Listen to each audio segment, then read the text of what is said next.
Hey guys, my name's Sophia. I'm the brand ambassador for Angel's Envy Bourbon in the UK. Chatting with Anne today. We're going to do a little bit of a tasting of it neat, then we're going to try a few different cocktails. And Anne's going to ask me some questions along the way. So Angel's Envy is a bourbon. It's from Kentucky. That's pretty much all I know about it. So I can chat you through the bottle. It's probably an easy way to do it. So the guy who created Angel's Envy, his name was Lincoln Henderson, and there's something called Angel Share in the industry. Angel Share is the evaporation of a spirit in a barrel, which happens every year due to aging. When Lincoln Henderson, the guy who created Angel's Envy, tried it for the first time, he said that the angels would be envious because we get to drink it, it's so good, and they just get their angel share. It says Kentucky Straight, so Kentucky Straight means it is made in Kentucky, of course. It needs to be aged for at least 2 years. Ours is aged for 4 to 6 years. So bourbon has many different rules. It needs to be in America, for example. It needs to be at least 51% corn. Ours is 72% corn. It needs to be aged in brand new charred oak barrels. So those are just some of the rules around bourbon regulations. And then finished in port wine. So this is something that's really specific to Angel's Envy, which makes us different to other bourbons. We are aged twice. So we're aged first as a regular bourbon in those brand new charred oak barrels, and then we're aged again in ruby port barrels. So it gives it that like extra depth. So would you like to taste some? I would, thank you. Amazing. So you said it was, it has to be in charred virgin oak barrels, right? Exactly, yes. And how does that influence the flavour? Yeah, so there are different levels of charring in when it comes to charring barrels. So there are 4 levels. We char ours to a number 3, so you kind of get the gist. Number 1 is the least you can char it. Number 4 is the most you can char it, which is called an alligator char. We char ours to a number 3. So we're just gonna have a whiff. Yeah, cheers. Cheers.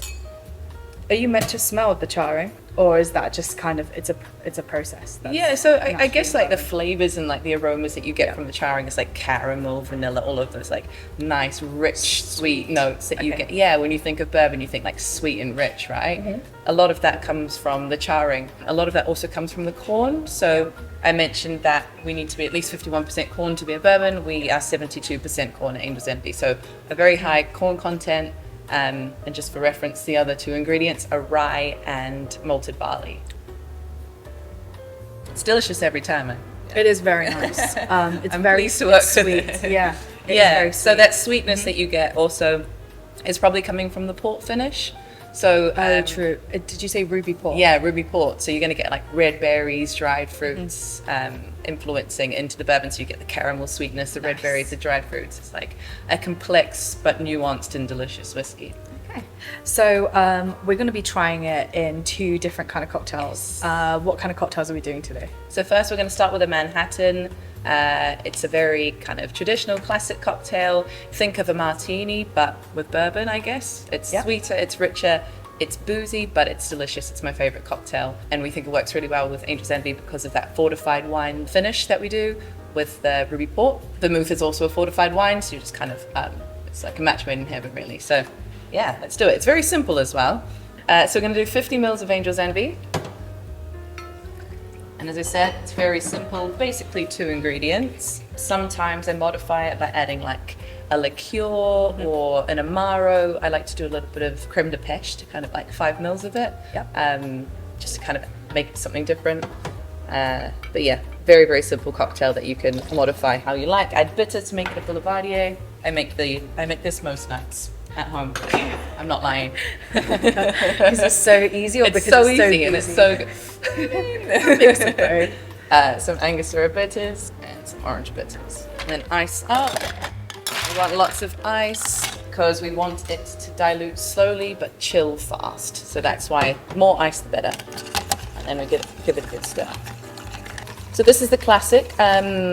This is actually a sweet Manhattan, so I've just used sweet vermouth, but you can also use a dry vermouth and a sweet vermouth to make a perfect Manhattan, or you can make a dry Manhattan with just dry vermouth. So that's the white vermouth, but you just kind of play with the quantities a little bit. Garnish-wise, we can use a cherry, which I'm using here. I don't know why I was going to say it was an olive. Well, I said it's like a martini, right? Yeah, but true. like, kind of sweet. And then I also like to do a little orange zest. That rim. Oh, that's so interesting. I thought you were going to drop Smell it is right half in the with the cherry, you but can. Don't like too much garnish though. thank you for making this. You're welcome. Wow, that is so nice. And even the orange, like when I smell that before I have it, it does impact the flavour as well. It's just a little bit of extra. It's a nice one for when people come over to your house. Yeah. It's impressive. Cool, I'm gonna make the second cocktail now, is that okay? Yes. What is the second cocktail? So this is a twist on the Brown Derby cocktail. It's called Brown Derby Highball. So it is Angel's Envy bourbon, lemon, honey. We use honey syrup, but you can use maple syrup. And then we're going to top it up with grapefruit soda. So nice and refreshing, a little bit fruity. So we're going to start off with 50 mils of Angel's Envy. And what I wanted to highlight with these two cocktails is just the versatility in bourbon. It's a delicious sipping spirit, but it's also versatile in kind of your more elegant cocktails like the Manhattan, and also some super fun ones like the Brown Derby we're about to make. So how does bourbon fit in better with cocktails than like other typical whiskies? I think a lot of it is around perception.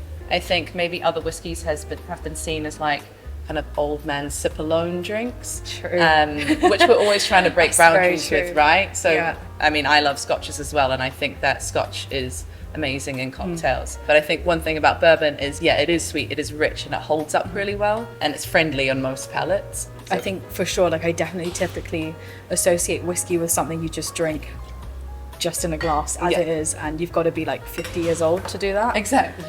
So this is really nice to have it in a cocktail.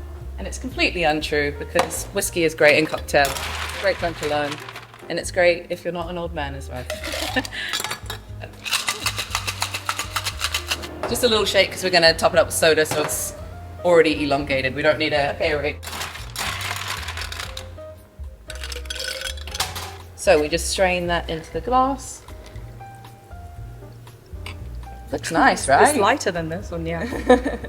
And then we have our pink grapefruit soda. Give that a bit of a stir so it all comes together. Make it pretty.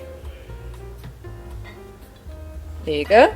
Lovely, thank you so much. You're welcome. Oh, this is like way more citrusy than the last one. So nice and so Fruity, easy as well. right? Yeah, another summer drink. Exactly. Well, I think they're all pretty much summer drinks, but this is lovely. Very easy to make as well. Thank you so much, Sophia. You're welcome. Thank you guys so much for joining me and Sophia today. If you guys have any other Angel's Envy recipes for cocktails, do drop it down in the comments below. Yeah, I'd love to see that. If you have any other kind of Angel Envy related questions as well. Cool. Thank you, guys. Cool. Thank you.